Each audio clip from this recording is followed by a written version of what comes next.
자, 안녕하세요. 주도의 재발견. 오늘은 이제 좀 재밌는 위스키를 한번 소개해 보겠습니다. 와인 같은 경우 보면 한때 내추럴 와인이 막 유행을 했었는데 요즘은 위스키도 지속 가능성을 내세우면서 많은 그런 위스키들이 나오고 있어요. 최근에 사실 굉장히 화두죠. 모든 분야에서 이제 지속 가능성에 대한 얘기들을 많이 하고 있고, 이게 이제 점차 주류 산업에도 영향을 끼치기 시작했습니다. 그래서 뭐 최근에 위스키 쪽에서도 지속 가능성에 대한 얘기들을 많이 하고 있고, 그러니까 환경을 조금 보호하면서 위스키를 생산하는 그런 거에 포커스를 맞춰서 나오는 제품들이 이제 조금씩 보이기 시작했습니다. 저는 개인적으로 이런 지속 가능성 중요한데 이런 막 유기농, 오가닉 다 맛이 없다 생각하거든요. 약간 맛이 좀 떨어지고 비싸고 이런 느낌인데 올 여름이 9월 달에도 엄청 더웠어요. 진짜 이렇게 날씨가 너무 더운 걸 느끼면서 야, 이거 정말 우리 밑에 아이들은 정말 지구의 마지막을 보는 거 아닌가 이런 생각이 들 때가 있더라고요. 약간 겁이 나는 거예요. 막 환경이 너무 안 좋아지니까 우리도 정말 이런 지속 가능성을 좀 신경을 써야 되는구나. 친환경, 유기농 이런 얘기들이 나오면 이제 뭐 이게 몸에 좋으냐, 건강에 좋으냐, 가성비가 좋냐 나쁘냐 이런 얘기를 먼저 생각하는데, 정말 이제 환경을 좀 위해서 좀 우리가 이런 노력들을 하자라는 포커스로 접근을 하는 것 같아요. 사실 이제 지속 가능성이라고 하는 게 더 이상 추상적인 개념이 아니잖아요. 위스키 같은 경우는 이제는 가치를 판단하는 기준이 맛과 향뿐만은 아닌 것 같다. 이걸 단순히 맛과 향으로 접근하는 것도 있지만 이 위스키가 어떻게 만들어지고 어떻게 보여지는가에 따른 가치 판단 기준이 조금 더 올라간 것 같아요. 그래서 이 위스키에서 지속 가능을 이야기할 때는 보통 생산 과정에서 나오는 어떤 에너지 혹은 그 부산물에 대한 재활용 가능성, 그리고 이것들이 수입 유통되는 과정에서의 탄소 발자국, 지역사회 뭐 이런 것들이 있는 것 같고, 저희가 좀 다뤘었던 뭐 워터포드나 브룩라디 같은 곳에서는 이 위스키 한 병이 오기까지 어떤 과정들이 있는지 좀 투명하게 공개를 하고, 이 농장의 주인이 잘 살아야 좋은 위스키가 나오니 이들과의 어떤 관계 뭐 이런 것들을 좀 하는 경우가 있죠. 네. 위스키를 만드는 과정 하나하나에서 그런 것들을 조금 체크해보면 좋을 것 같다라는 생각이 있습니다. 그래서 일단은 원재료일 것 같아요. 보통 우리가 이제 싱글 몰트 위스키를 만들 때 보리를 원재료로 하잖아요. 유기농으로 재배할 수 있는 품종에 대한 얘기도 나올 수 있을 것 같고요.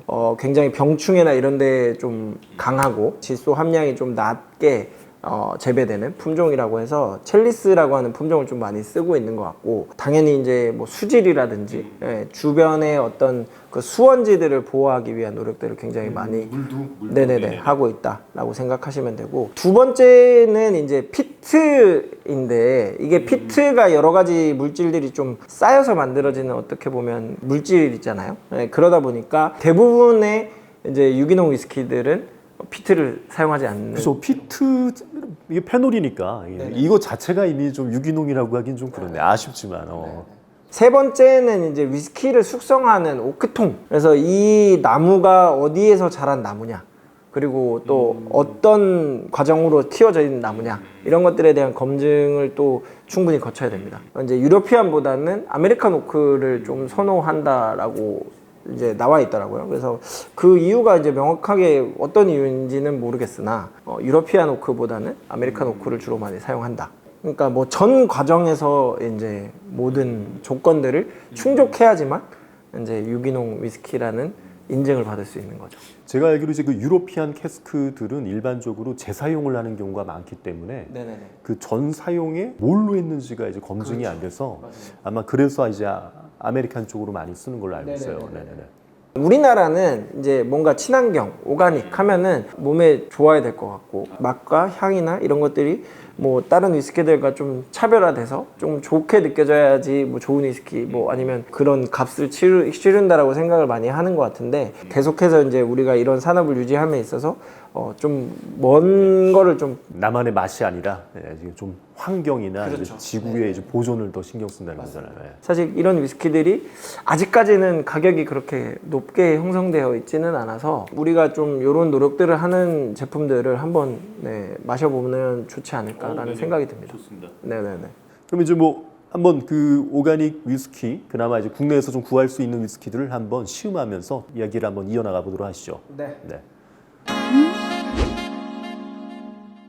자, 그럼 이제 우리 오가닉 위스키를 한번 시음해 보도록 하겠습니다. 국내에서 구할 수 있는 저 워터포드 2종과 벤노막 이렇게 해서 세 가지의 위스키를 한번 맛보도록 하겠습니다. 보시는 이제 오른쪽에 있는 제품이 이제 바이오다이나믹으로 만들어진 루나 1.1 버전 제품이고요. 가운데에 있는 게 이제 오가닉으로 나온 가이아 1.1 버전이고 마지막이 벤노막 오가닉 제품입니다. 요 바이오다이나믹이라고 하면 또 한번 간단히 설명을 해주세요. 샤머니즘 같은 느낌인데 이제 그 지역의 땅에 이제 자기들의 어떤 애장품 같은 것들을 이제 넣는 그런 느낌이죠. 제사 지내고는 것처럼 이제 그런 거 하면서 우리 뭐 이렇게 좋은 농작물이 나오게 해주세요. 그러니까 이런 것들, 약간 미신적인 것들이 녹아 있는데 전 되게 재밌는 것 같아요. 보통 이런 개념은 이제 와인에서 주로 많이 사용을 하는 건데 위스키에서는 뭐 거의 처음으로 좀 사용하는 개념이라고 보시면 될 것 같습니다. 운영하는 오너가 원래는 이제 브룩나디 증류소를 소유하고 있던 오너예요. 그렇기 때문에 이제 브룩나디에서 했던 그런 개념들을 이제 그대로 좀 되게 강조를 했던 게 이제 그 때루아라는 개념도 있지만 뉴메이크 스피릿의 퀄리티에 되게 집중한다. 굉장히 비효율적인 생산 방식이긴 한데 극소량의 이제 미들컷을 사용을 하고 발효도 되게 오래 하는 그런 주장으로 증류기도 막 그렇게 크지 않고 사실 이게 그렇게 막 좋은 평을 받지는 못했어요. 그러니까 어쨌든 이게 맛에 있어서 맛있다 이런 느낌은 좀 사실 없었어요. 기존에 우리가 맛있다라고 느끼는 위스키들과는 조금 또 다른 캐릭터를 보여주기 때문에 맛과 향도 물론 봐야겠지만 그런 개념을 조금 염두에 두시고 보시면 좋을 것 같습니다. 제 생각에는 요거는 뉴메이크 스피릿의 캐릭터를 느낀다라는 접근을 아예 다르게 했을 때는 되게 매력적인 향들이 느껴져요. 도수도 50도 정도 된다고 하는데 어떠세요? 저는 뭐 이 팟캐스트 할 때도 이 워터포드 굉장히 좋아해가지고 맛있게 먹고 지금도 오랜만에 먹는데 맛있어. 좀 제 취향입니다. 진저나 오렌지 껍질 같은 느낌도 좀 나는 것 같은데 그게 거슬리지 않게 딱 알싸하게 좀 잘 올라오는 것 같아요. 되게 화사해요. 저는 또 되게 이 뭐 벤노막 오가닉 제품이 조금 재밌는 것 중에 하나는 벤노막이 강조하는 캐릭터가 있잖아요. 약간의 스모키한 풍미 그리고 퍼스트필 캐스크를 사용한다. 이런 것들을 굉장히 강조하는데 이 오가닉 제품 같은 경우는 넘피트의 그 메가를 사용하고 그 다음에 버진 오크를 사용하니까 이제 기존의 그 벤노막의 캐릭터와는 또 약간 다른 캐릭터를 또 보여주는 제품이라서 벤노막을 만약에 좀 좋아하시는 위스키 애호가분들이라면 한 번쯤 또 드셔보실 만한 제품이지 않나라는 생각이 듭니다. 저희가 이제 워터포드의 바이오다이나믹 그리고 워터포드의 오가닉 그리고 이건 이제 벤노막의 오가닉. 네네네. 좀 기존의 위스키의 어떤 캐릭터랑 어떻게 좀 다른지 좀 비교해 보시면 좋을 것 같다는 느낌이 듭니다. 근데 이렇게 세 개의 어떤 공통점을 좀 찾으려고 노력을 하면서 이렇게 시음을 하고 있는데 프레시한 느낌들이 좀 공통적으로 있다라고 하면은 있는 것 같아요. 그리고 이 벨로막은 되게 재밌는 게 어쨌든 그 피트가 없는 느낌인데 되게 저한테는 되게 좀 클래식한 느낌이거든요. 오렌지 껍질이나 뭐 카라멜 같은 뉘앙스들이 딱 그 오크에서 느껴지는 게 되게 직관적으로 탁탁탁 느껴지는데 그 되게 프레시한 푸릇푸릇한 느낌이 같이 있어가지고 뭔가 되게 어둡지만은 또 않은 그래서 좀 흥미롭습니다. 벤노막 오가닉 같은 경우는 숙성연수 표기가 안 되어 있긴 하지만 증류한 연도라든지 병입한 연도가 적혀 있기 때문에 숙성연수는 어느 정도 가늠해 볼 수가 있어요. 그래서 지금 저희가 시음하고 있는 거는 2013 빈티지로 나온 제품이거든요. 병입 연수가 작년이나 이제 올해라고 하면은 보통 한 10년에서 11년 정도 숙성했다라는 이제 이렇게 알 수 있으니까 얘는 상대적으로 이제 워터포드에 비하면 조금 더 이제 숙성이 된 느낌의 어떤 캐릭터들이 좀 잘 보여진다라고 볼 수도 있습니다. 이거는 가격대가 어떻게 돼요? 벨로막 오가닉? 벤노막 오가닉도 생각보다 가격대가 높진 않아요. 한 10만 원대 초반? 뭐 소비자가? 검색해보면 10만 원 언더로도 나오는 경우가 있어서 좋습니다. 워터포드는 가격이 좀 높았던 걸로 기억을 하는데요. 워터포드는 아무래도 이제 신생 증류소기도 하고 이제 그냥 딱 스펙에 비하면 가격대가 좀 높습니다. 얘가 아마 한 10만 원 중후반 정도로 판매되는 걸로 알고 있습니다.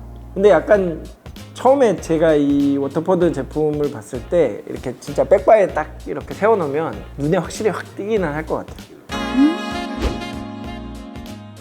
그럼 이제 셋 중에서는 벤노마 오가닉이 제일 대부분의 위스키 유저들은 맛으로 이렇게 객관적으로 좀 평가하면 오가닉이 좀 친숙한 위스키의 어떤 캐릭터이지 않을까 싶습니다. 둘기님은 뭐가 제일 마음에 드세요? 저는 뭔가 경험적인 측면에서는 요 제품이 우리가 보통 뉴메이크 스피릿의 퀄리티를 이야기한다라고 할 때 우리는 사실 뉴메이크 스피릿을 먹어볼 일이 잘 없잖아요. 이거를 드셔보시면 그 잘 만들어진 뉴메이크 스피릿이 무엇인가에 대해서 좀 느낄 수 있을 것 같고, 뭔가 이거를 마시면은 그런 위스키에 대한 이해도가 조금 더 있을 수 있을 것 같다.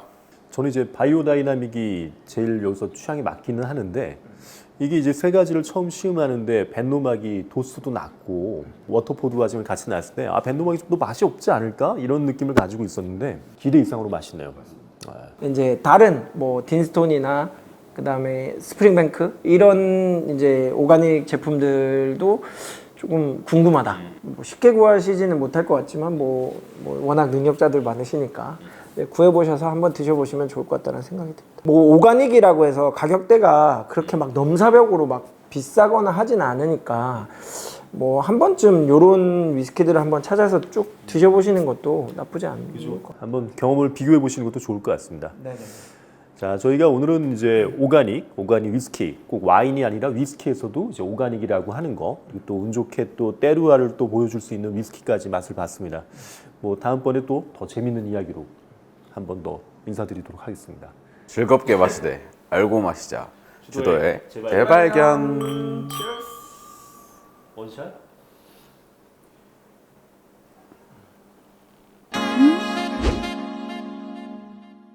요즘 이거를 저희 아버지가 보더라고요. 뭐 가끔 이렇게 전화가 와요. 그러면 받으면 야, 너 왜 이렇게 뚱뚱해? 살 좀 빼라.